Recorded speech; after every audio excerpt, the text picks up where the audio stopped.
It is 1911, and the harsh lights of a Parisian interrogation room strip away your rising fame. The air is stifling, thick with cheap tobacco and official suspicion. You are terrified. The Mona Lisa has been stolen, and the French police drag you in as a prime suspect.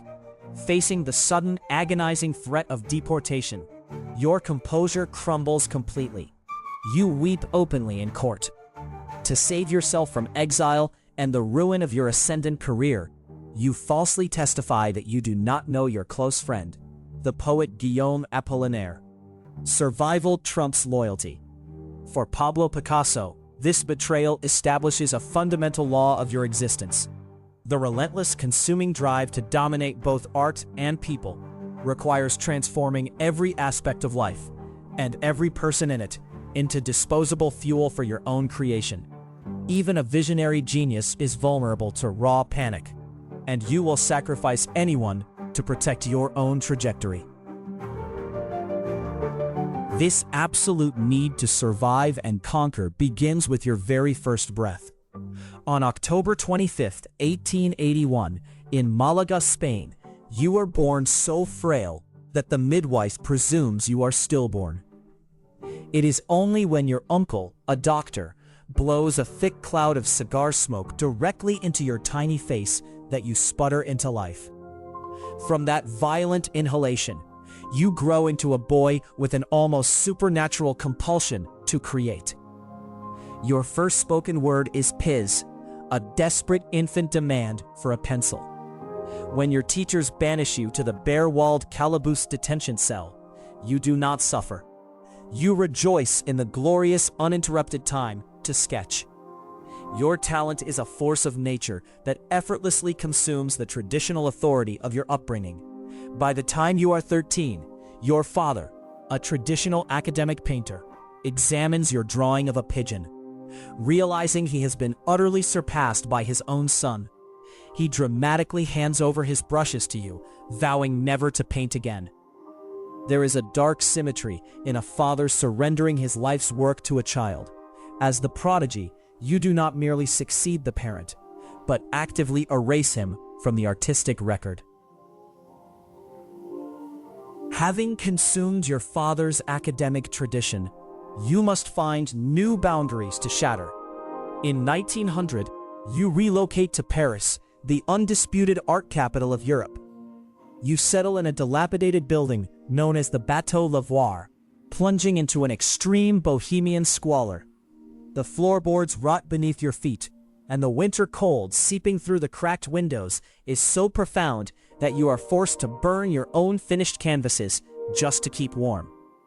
You share a single, narrow bed with the poet Max Jacob, sleeping in alternating shifts to survive the brutal nights.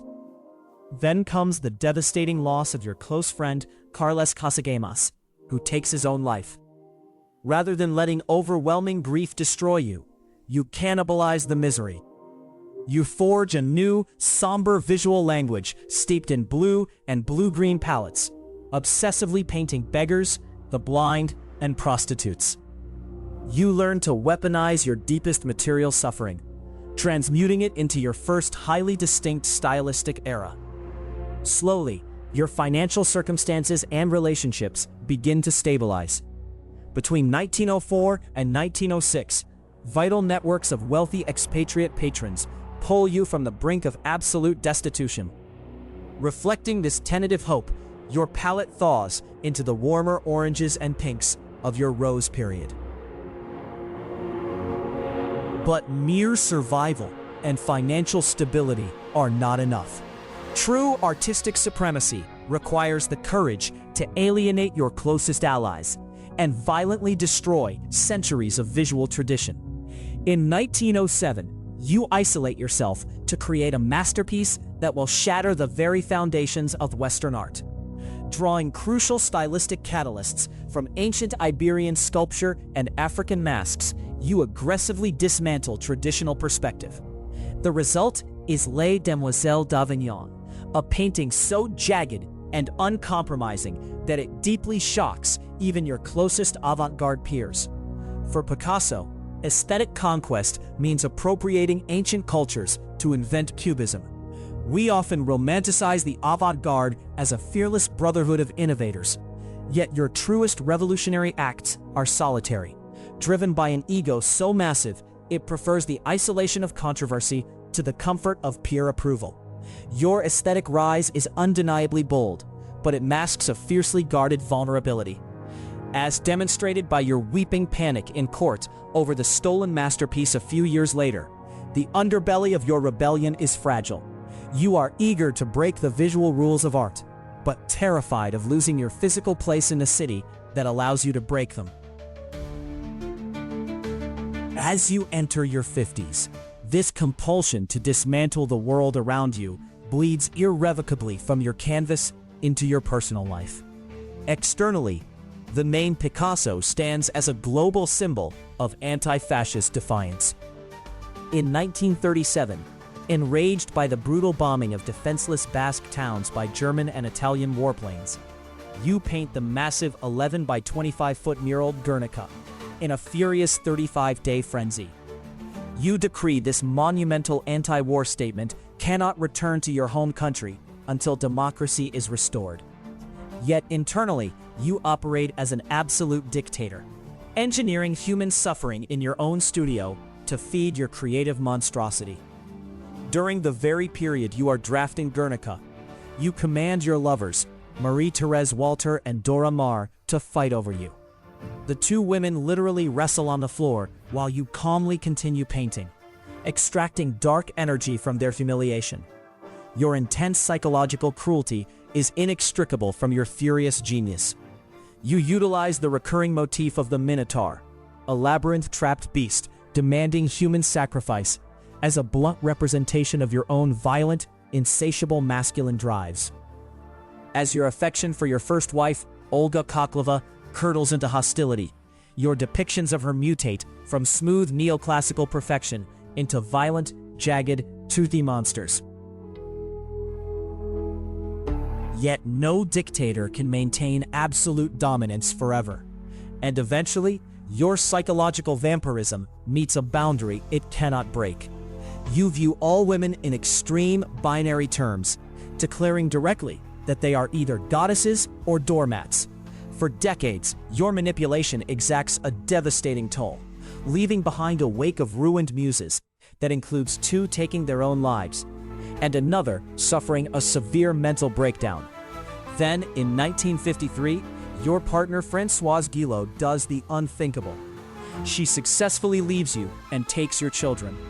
It is a profound, intolerable wound to your monumental pride. Reduced to petty vindictiveness, you attempt to destroy her artistic career and launch bitter lawsuits to suppress her memoir. It is a profound paradox that a man like you, who spends his life expanding the boundaries of human expression, is utterly terrified by the independent voice of a woman who simply refuses to remain your subject.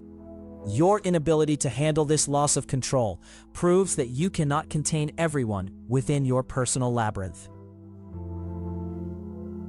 Stripped of your absolute control over others, you turn your frantic energy toward an unwinnable battle against your own mortality. Cultivating the persona of a robust, sun-baked, shirtless patriarch, your politics fracture into deep contradictions.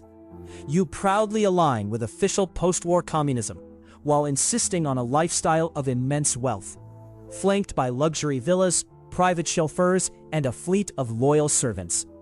To outpace death, you explode into an unceasing frenzy of production. In the southern French town of Valoris, you mass-produce thousands of ceramic plates and jugs. Your late-period paintings become frantic, sexually explicit depictions of old men staring at young women, a desperate meditation on your fading vitality. You attempt to hoard life through sheer staggering volume. On April 8, 1973, at the age of 91, you finally succumb to the only force you cannot outpaint. You die without leaving a will, triggering a chaotic, years-long effort by the French state to settle an estate containing over 45,000 works of art.